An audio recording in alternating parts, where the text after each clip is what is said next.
Queridos irmãos, a paz do Senhor Jesus, seja muito bem-vindo ao nosso canal. Se você é novato aqui, está chegando a primeira vez, eu sou o professor Gerson Willi e aqui nós tratamos a respeito das lições bíblicas toda semana sobre a lição do domingo que se sucede. Então quero convidar você a estar comigo aprendendo sobre a nossa lição de número 6, que vai falar sobre a santificação e o comprometimento do cristão em relação à ética cristã.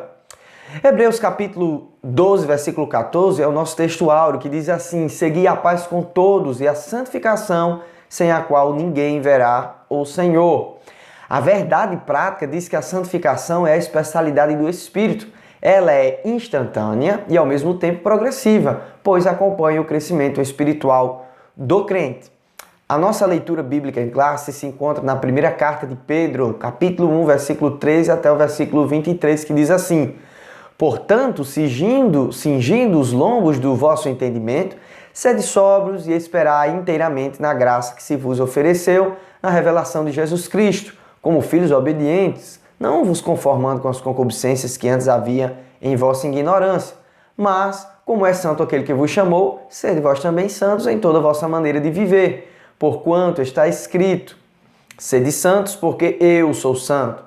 E se invocais por Pai aquele que, sem acepção de pessoas, julga segundo a obra de cada um, andai em temor durante o tempo da vossa peregrinação, ou seja, durante o tempo que nós estamos aqui no mundo. Versículo 18 diz: sabendo que não foi com coisas corruptíveis como prata ou ouro que fostes resgatados da vossa vã maneira de viver, que por tradição recebeste os vossos pais, mas com o precioso sangue de Cristo, como de um cordeiro imaculado e incontaminado, o qual, na verdade, em outro tempo foi conhecido, ainda antes da fundação do mundo, mas manifestado nestes últimos tempos por amor de vós. E por ele credes em Deus, que o ressuscitou dos mortos e lhe deu glória, para que a vossa fé e esperança estivessem em Deus, purificando a vossa alma na obediência à verdade, para amor fraternal, não fingido. Amai-vos ardentemente uns aos outros com o coração puro, sendo de novo gerados, não de semente corruptível, mas da incorruptível pela palavra de Deus, viva e que permanece para sempre. Nós teremos 3 objetivos nessa lição. O primeiro deles é apresentar a santificação no Antigo Testamento. Depois iremos explicar a santificação no Novo Testamento. E depois nós vamos aplicar o exemplo de santificação à vida dos alunos. Você que é professor que está assistindo essa aula, você que é aluno também deve aplicar isso à sua vida. Então é a nossa introdução de hoje, queridos irmãos. Vejamos aqui a lembrança de quando Moisés ele se aproxima, daquela teofania, da imagem da sarça em chamas que não se consumia, e ele disse: eu vou me achegar para lá para ver essa maravilha. Mas Deus diz: tira os sapatos ou as sandálias dos pés, porque o lugar em que tu estás é terra santa.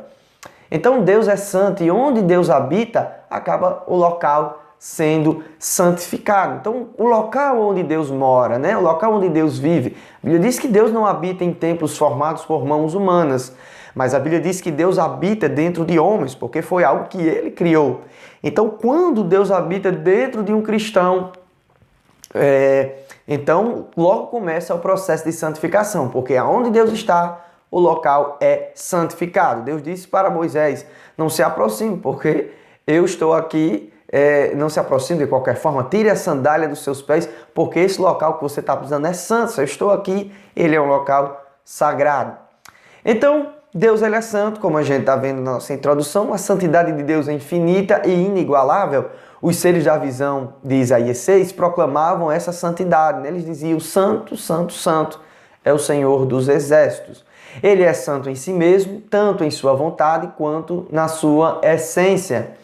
Então, nesta aula, nós veremos como Deus trabalha na vida do cristão para moldá-lo de acordo com o caráter de Cristo. O Espírito de Deus vai trabalhar para que isso aconteça.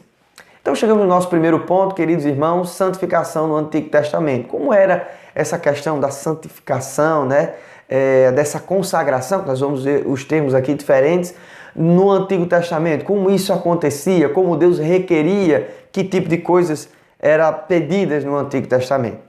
Então a palavra santo, que é Kadash no hebraico, tem por sentido o ato de cortar, em grego, aliás, separar, separado, diferenciado, né? Diferenciado, e é usado 830 vezes no Antigo Testamento, ou seja, é algo que é tirado daquele contexto comum e separado para algo específico.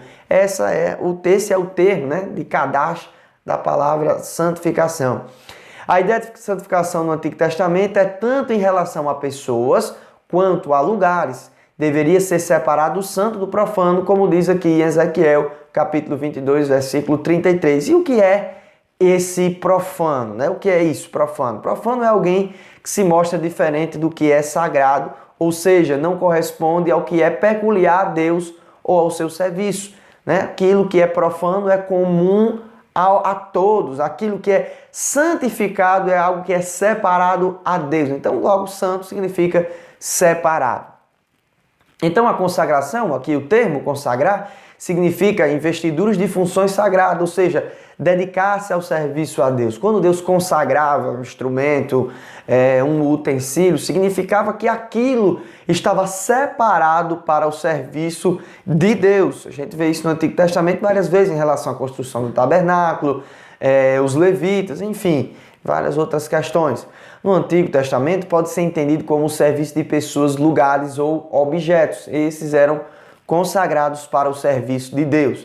Consagração e santificação são termos distintos, mas podem significar a mesma coisa dependendo do contexto que a gente esteja lendo na Bíblia. E aqui tem duas referências que a lição deixa bem claro aí. Êxodo capítulo 28, versículo 3 diz: façam vestes a Arão para santificá-lo, para que me administre o ofício sacerdotal. Em Êxodo 30:30 diz o seguinte: também ungirás a Arão e os seus filhos e os santificarás para administrarem o sacerdócio. Aqui a gente vê uma função, né, de santificação para vestes, e aqui a gente vê a própria pessoa sendo santificada, consagrada, separada.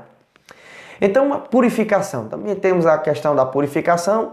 A palavra em hebraico, o termo em hebraico tahor, que significa puro ou limpo, ou tahé, ser limpo, ser puro, né? E kadosh, que significa ser santo. Então, essas palavras pertencem ao mesmo campo semântico, né? Pertencem ao mesmo conteúdo linguístico dos sentidos da palavra. Essas palavras aqui se referem tanto à santidade de Deus quanto a dos que se aproximam dele. Então, esses termos se referem tanto àquilo que Deus é, quanto àquilo daquelas pessoas que estão se aproximando de Deus. Quem se aproxima de Deus se torna santificado, se torna separado para Ele, e os termos caem nisso em relação às pessoas. A gente vê duas passagens bíblicas aqui como referência: e clamavam uns aos outros, que é Isaías capítulo 6, versículo 3, que diz: santo, santo é o Senhor dos Exércitos, toda a terra está cheia da sua glória. Então, os termos sendo aplicados aqui a Deus.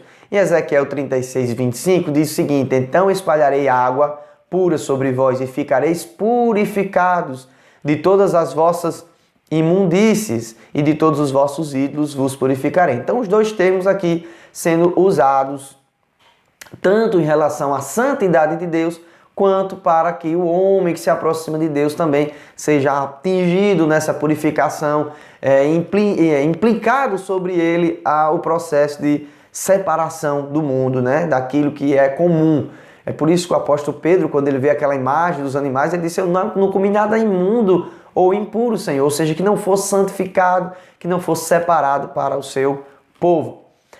Nós chegamos aqui no nosso tópico 2, a santificação no Novo Testamento, uma obra da Trindade. Então, na aula passada, irmãos, nós vimos sobre os dons espirituais e observamos que o Deus único e trino participa ativamente em relação à distribuição e operação dos dons.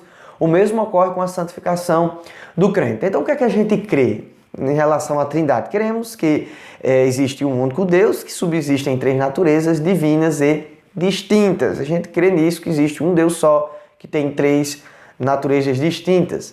E é o que alguns têm. Vejamos aqui em 1 Coríntios capítulo 6, versículo 11. Eu ia ler aqui, dizer a referência, né? Mas vejamos aqui que vai ser falado sobre a Trindade participando nesse projeto de santificação na vida do crente. Então, E é o que alguns têm sido, mais uma vez sido lavado, mais uma vez sido santificados, mais uma vez sido justificados em nome do Senhor Jesus e pelo Espírito do nosso Deus. Jesus e o Espírito Santo do Pai, aplicando aqui a santidade. E aqui 1 Tessalonicenses capítulo 5, versículo 23, e o mesmo Deus de paz vos santifique em tudo, e todo o vosso espírito e alma e corpo sejam plenamente conservados e irrepreensíveis para a vinda do nosso Senhor Jesus Cristo. Vemos aqui explicitamente nesses versículos, nessas referências à obra da Trindade, né? A manifestação trinitariana sobre o processo da santificação. 2 Tessalonicenses 2,13 diz: mas devemos sempre dar graças a Deus por vós, irmãos amados no Senhor, por vos ter elegido desde o princípio para a salvação, em santificação do Espírito e fé da verdade. Então, glória a Deus por isso. Observamos que tanto os dons espirituais, como o processo de santificação, como o fruto do Espírito, é de propriedade de Deus, é Ele quem faz essa obra, o homem por si só. É interessante você entender que o homem por si só não consegue ir nesse processo de santificação. O Espírito é quem faz, a obra é dele, né? O agir é do Espírito Santo. Então, o apóstolo Pedro afirma que também na obra da redenção o Deus Trino age, né? Como a gente vai ver aqui, 1 Pedro 1,2, eleito segundo a presciência de Deus Pai, em santificação do Espírito, para a obediência e apreensão e aspersão do sangue de Jesus Cristo. Graça e paz sejam multiplicados a vocês. Então a gente vai ver que o Espírito Santo vai fazendo essa obra, né, de santificação na vida do crente. O que precisamos entender é que o interesse de Deus em relação à santificação do crente no Novo Testamento faz com que o Espírito Santo trabalhe moldando o caráter deste em conformidade com Cristo. Ou seja, ser santo é ser parecido com Jesus.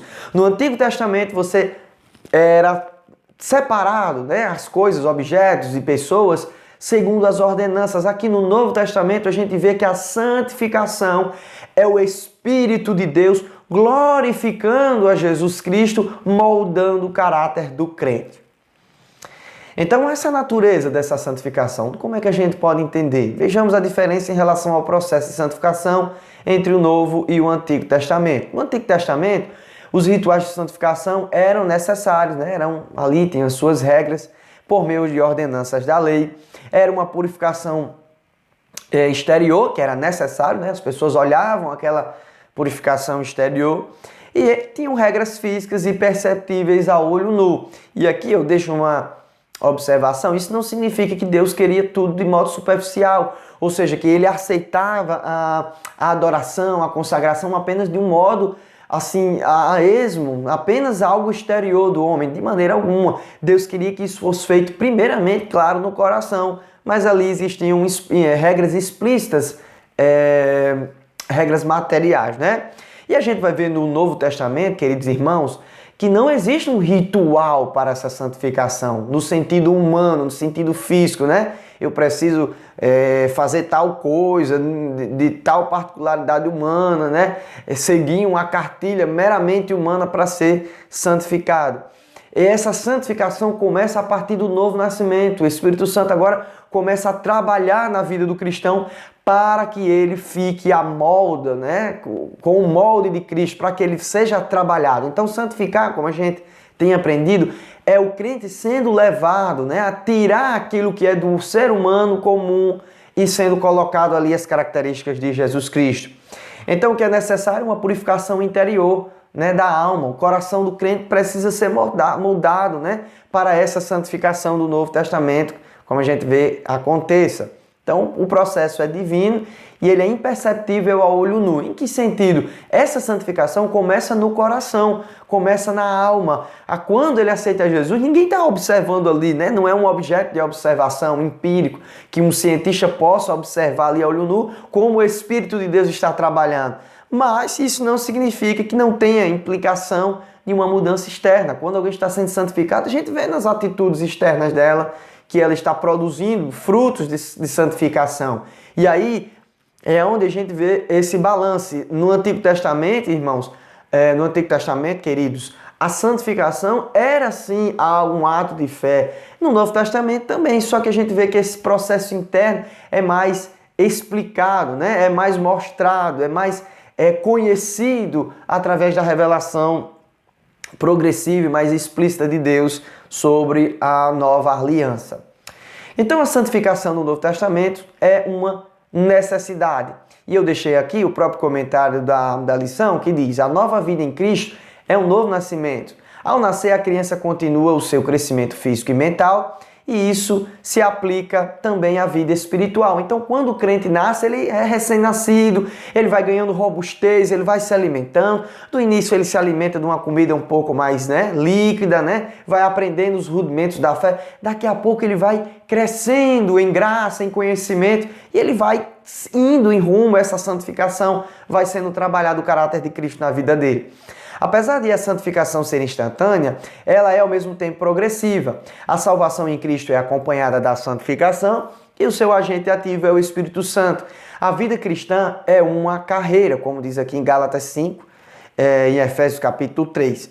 Assim, é a santificação progressiva que nos torna mais semelhantes a Cristo. Não se trata de um tema secundário, pois sem ela ninguém verá o Senhor. Sem essa santificação, ninguém verá a Deus, porque quem se aproxima de Deus é necessário que tenha fé, que seja santificado, que seja purificado. E aí, no processo da santificação, nós temos também que a fé do cristão ele vai crescendo, Ele vai se enrobustecendo, vai sendo agregado, como a gente vê também aquela figura do edifício que vai sendo montado, para que seja tudo perfeito, indo em direção à perfeição. Nós não conseguimos ser perfeitos aqui nessa época, mas nós estamos indo em direção à perfeição, sendo modelados pelo Espírito de Deus. Então, chegamos ao nosso ponto 3, a santificação aplicada ao crente. O Espírito Santo é a fonte da santificação e o seu padrão, os seus padrões. Eu deveria ter colocado aqui padrões, mas nos slides eu sempre faço a correção, como eu deixo lá escrito, a correria é tão grande que acaba escapando uma letra ou duas aqui. Então os apóstolos sempre incentivaram para que os cristãos andassem em santidade, pois a igreja é o povo separado, povo peculiar de Deus. Passamos de uma nação dominada pelo mal e agora somos povo de Deus. Você pode colocar aqui também a referência do apóstolo Paulo ali em Efésios, onde você lembra que ele disse que nós andávamos segundo o curso desse mundo, dominados aí pelo mal, mas agora o Senhor nos libertou. Então a gente vê aqui que a comunidade de Jesus Cristo é uma comunidade santificada. 1 Pedro 2,9 diz: mas vós sois uma geração eleita, o sacerdócio real, a nação santa, o povo adquirido, para que anuncieis as virtudes daquele que vos chamou das trevas para a sua maravilhosa luz. Aquilo que era peculiar do povo de Israel, que era empregado ao povo de Israel, agora isso é empregado à igreja, em relação à separação e ao povo peculiar de Deus. Essa comunidade agora é santa, ela é uma comunidade que não pode ser vista a olho nu, no sentido de que a gente pode dizer ali simplesmente a igreja de Deus e ali todo mundo é crente. Não, existe uma igreja invisível, é o corpo místico de Cristo, é o corpo espiritual do Senhor. Então, quais são as marcas de um caráter, de um caráter santificado? Eu deixei pelo menos 3 aqui como um conteúdo extra. Então, o crente, a partir de agora, ele vive para Deus. Uma vez convertido de suas prioridades e vontades, sofre a influência do processo de santificação pelo Espírito Santo. Ele não vive para seus próprios interesses, ele agora é crucificado. A carne é crucificada e o crente agora começa a viver os interesses de Deus. Ele sente necessidade de buscar o que Deus quer. Quando essa transformação acontece, o caráter dele é também transformado e ele agora passa a pensar: o que é que Deus quer? Será que Deus se agrada disso? Será que Deus ele concorda com isso? E ele vai se preocupar nessa questão. Então o cristão também ele vive agora para a glória de Deus.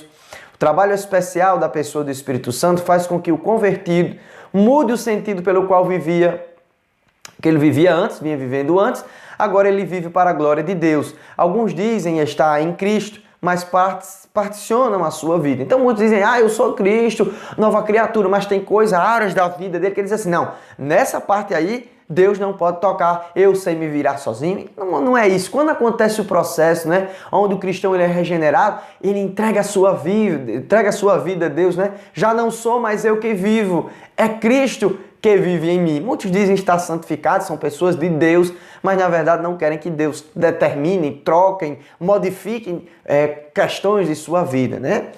Então, o amor ao próximo, que é uma das virtudes onde nós observamos quando o crente realmente ele é convertido, a obra do Espírito Santo é tão profunda que o regenerado se sente constrangido e amado sem merecer. Por isso, o mesmo começa a compreender que os outros pecadores carecem da misericórdia de Deus, tanto quanto ele. E isso dá embasamento e ousadia para a pregação das boas novas. Então, quando o cristão ele recebe esse processo, né, de regeneração, ele é regenerado e ele agora passa no processo da santificação, ele começa a ver que isso acontece pela graça. E ele começa agora a demonstrar o amor de Deus. Ele se lembra das pessoas que precisam desse amor tanto quanto ele, porque ele foi salvo pela graça, um favor imerecido. Então a gente vai ver aqui a vida santificada, a gente entende que somos santificados pela palavra, pelo sangue de Cristo e pelo Espírito de Deus. A palavra de Deus santifica, como Jesus disse aqui, vocês já estão salvos ou santificados pela minha palavra, a palavra que eu tenho vos dado. Em Hebreus também fala que o sangue de Jesus Cristo nos santifica, santificados pelo sangue. E o Espírito de Deus, como a gente viu, santifica o cristão, né? Torna separado para Deus. Cada vez que o cristão é santificado, né? Que esse processo avança, mais ele se sente separado do mundo, mais ele se sente amoldado às maneiras de Deus, à vontade de Deus. Então a santificação é o processo que distancia o cristão do mundo e molda o seu caráter de acordo com a vontade do nosso Senhor Jesus Cristo. O cristão santificado procura pensar nas coisas de Deus, pois o mesmo tem a mente de Cristo. O cristão recebe a mente de Cristo. Não é que ele receba totalmente, numa plenitude geral, a mente de Cristo, mas ele vai sendo trabalhado, ele vai agora amando aqui, as coisas que Deus ama, compaixão para com o próximo, respeito, amor, etc. E odeia as coisas que Deus odeia. Acaba odiando agora a mentira, a violência, a falta de pudor. Ele vai tirando aquilo que Deus não se agrada e ele vai amando as coisas que Deus ama. Veja que a santificação vai dizendo, você precisa ter um exemplo que é Cristo e você precisa parecer com Ele. Como o apóstolo disse, sede meus imitadores, assim como eu sou imitador de Jesus Cristo. Então, segundo o teólogo Donald Gee, eu não sei como é que fala aqui o sobrenome dele, a santificação é a semelhança do caráter de Cristo. É o efeito real da salvação através do qual a própria vida de Cristo permanece para sempre na vida do caráter do crente. Se alguém não tem o Espírito, esse tal não é dele, diz Romanos capítulo 8, versículo 9. Então o crente ele vai sendo santificado através da palavra. Quanto mais ele lê a palavra, mais a palavra vai modelando, vai transformando ele. Ele vai sendo trabalhado por Deus e o Espírito Santo assim vai o fazendo porque ele foi comprado uma vez pelo sangue precioso de Cristo no Calvário. Então isso implica em relação à ética, né? A ética cristã. O cristão agora mostra que a sua ética é diferenciada. No termo ético, o que significa ética, né? A parte da filosofia responsável pela investigação dos princípios que motivam, distorcem, disciplinam, orientam o comportamento humano, refletindo especialmente a respeito da essência das normas, valores, prescrições e exortações presentes em qualquer realidade social. E onde é que a ética entra no conceito cristão? Então vamos lá. A ética cristã é um estudo sistemático sobre os princípios e práticas do que é certo e errado à luz das Sagradas Escrituras. Parte da teologia cristã que estuda o padrão de conduta conforme a vontade de Deus. Então, a ética cristã vai observar pela palavra de Deus. Ele olha pela palavra de Deus e olha para o crente e diz, o crente tem que andar desse jeito. Essa é a maneira de viver do cristão. A ética cristã vai dizer isso, a conduta. Pela ética cristã nós observamos a conduta do cristão, de que maneira ele deve agir. E aí os frutos do Espírito são observados, né? Então lembremos-nos do que o fruto do Espírito tem implicações éticas e tal prática precisa ser treinada para que se torne apto. Isso é do agrado de Deus e até os incrédulos glorificam a Deus pela boa conduta cristã. Então, queridos irmãos, enfim, nós chegamos aqui a esse último ponto, onde observamos que a ética cristã é modelada pelo caráter divino através da palavra de Deus. Chegamos ao nosso final dessa aula e eu agradeço se você chegou até aqui. Convido você para curtir os nossos vídeos. Clique no sininho para que você receba a nossa notificação. Os slides estão à disposição aí na nossa descrição e nós nos vemos na próxima semana, se Deus quiser. Deus abençoe a todos e até a próxima aula. Amém.